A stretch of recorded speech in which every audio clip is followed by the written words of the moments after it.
नमस्कार, स्वागत है आप सभी का हिस्ट्री 360 चैनल में। मैं रवि कुलरिया लेक्चर राजस्थान से। आज के इस वीडियो में मैं बात करूंगा एनसीईआरटी वर्सेस आरबीएसई पाठ्य पुस्तकों के बारे में। जैसे ही ग्रेड 3 का सिलेबस जारी हुआ है, वैसे ही विद्यार्थियों ने वही प्रश्न दोबारा पूछने शुरू कर दिए हैं जो मुझसे पहले भी पूछे जाते रहे हैं कि हमें एनसीईआरटी की किताबें पढ़नी चाहिए या 2019 तक जो राजस्थान बोर्ड की जो किताबें थी उनका अध्ययन करना चाहिए।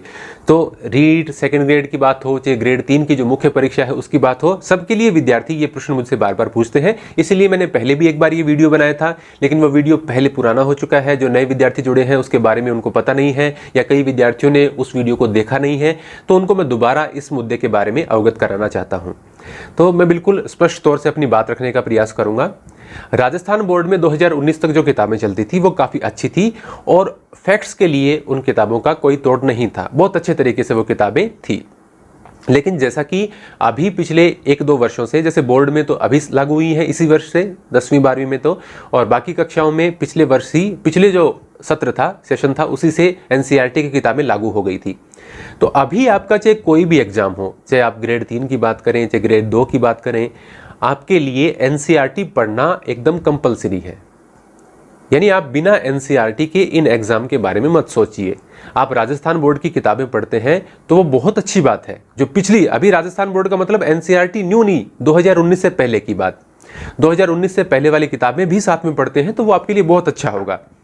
लेकिन आप किसी भी सूरत में एनसीईआरटी में अभी जो किताबें चल रही हैं उसको अवॉइड न करें। इसका कारण ये है कि अभी जो प्रश्न पत्रों का स्तर होगा या प्रश्न पत्रों के जो टॉपिक निर्धारित होंगे या उसमें जो प्रश्न बनाए जाएंगे, वो सारे प्रश्न एनसीईआरटी जो अभी राजस्थान में लागू है उसके आधार पर ही बनाए जाएंगे। तो उन किताबों को बिल्कुल भी अवॉइड न करें। लेकिन कुछ समस्याएं हैं जिनके बारे में विद्यार्थी जानना भी चाहते हैं। बहुत बार मैं देखता हूं, जैसे मैं बुक स्टोर पर बहुत बार जाता रहता हूं और बुक स्टोर पर भी कई सारे जो स्टूडेंट्स हैं वो किताबें लेने के लिए आते हैं। तो कई बार ऐसा मौका होता है कि विद्यार्थी कक्षा 6, 7, 8, 9, 10, 11, 12 की किताबें पूछते हैं और वो शॉपकीपर उनके पास ला के रखता है। तो वो जैसे ही 6ठी, 7वीं, 8वीं की इतिहास की, राजनीति विज्ञान की इनकी किताबें खोलते हैं तो वो देखते हैं कि उनको प्रश्न दिखाई नहीं देते, कि भी एक पूरे पेज में ऐसी थ्योरी लिखी हुई है जहां पर उनको प्रश्न, कोई कोई विशेष तथ्य दिखाई नहीं देता और उनको लगता है कि ये पूरी किताब पढ़ के तो मेरा समय ही नष्ट हो जाएगा, मैं परीक्षा के लिहाज से इन किताबों को कैसे उपयोग में ले पाऊंगा। और अधिकांश विद्यार्थी उसी समय उन किताबों को दुकान वाले को कह देते हैं कि नहीं, मुझे ये नहीं चाहिए। इसका सीधा सा कारण ये है कि वो थ्योरेटिकली लिखी गई हैं, उनमें तथ्यों की संख्या बहुत ही कम है और सामान्य तौर पर विद्यार्थी जैसी गाइड्स पढ़ते हैं उनके वो आदी हो चुके हैं। और जैसे ही वो किताब देखते हैं कि इतनी सारी किताबें, एक तो देखिए 3 छठी में, 3 7वीं में, 3 8वीं में, 4 9वीं में, 4 10वीं में, फिर ऐसे ही 11वीं में भी कितनी किताबें हैं, 12वीं में भी कितनी किताबें हैं, तो इतनी सारी किताबें, और फिर उनमें वो देखते हैं कि तथ्य बिल्कुल ही कम है, तो उनको लगता है कि एग्जाम के लिए तो हमारे लिए उपयोगी नहीं होंगी, नहीं हम इतनी सारी किताबें पढ़ सकते हैं। तो क्या किया जाए? देखिए, उन किताबों को, जैसा कि मैं बार बार रिपीट कर रहा हूँ, आप अवॉइड नहीं कर सकते, वो आपके लिए इंपॉर्टेंट है। और ऐसा नहीं है कि उनमें प्रश्न नहीं है, बहुत सारे प्रश्न उनके अंदर हैं, लेकिन पहले जो राजस्थान बोर्ड की किताबें चलती थी उतने प्रश्न उनके अंदर नहीं है। एक प्रश्न इस प्रकार के हैं कि प्रथम दृष्टया देखने से आपको पता नहीं चलता।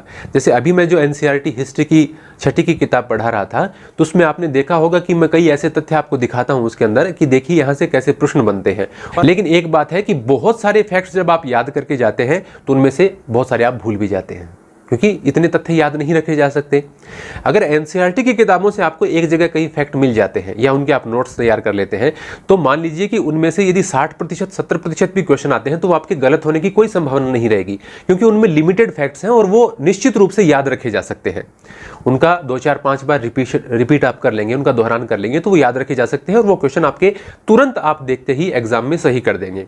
लेकिन उनमें प्रश्न कई ऐसे बनते हैं कि सामान्य तौर पर, सरसरी तौर पर पढ़ने पर हम उसको पढ़ तो लेते हैं, लेकिन उसमें प्रश्न कैसे बनेगा ये हमारे समझ में नहीं आता। आप अपने हाईलाइट कर लें या आप अपने नोट्स तैयार कर लें तो आपके लिए बेहतर होगा, क्योंकि किताबों की संख्या बहुत ज्यादा है एनसीईआरटी में। उन अलग अलग किताबों को आप बार बार पढ़ेंगे तो आपके लिए मुश्किल हो जाएगा। उनका तरीका यही, उनके अगर आप नोट्स बनाने लग जाएं तो मैं आपको कहता हूं कि जैसे 6ठी, 7वीं, 8वीं में 3-3 किताबें हैं, तो उन 9 किताबों के आप 100-150 पेज में अच्छे नोट्स बना सकते हैं। पूरी 9 किताबों के 100 पेज में आराम से बन जाएंगे, इतने ही फैक्ट है उनमें, लेकिन उनमें से प्रश्न बहुत आएंगे।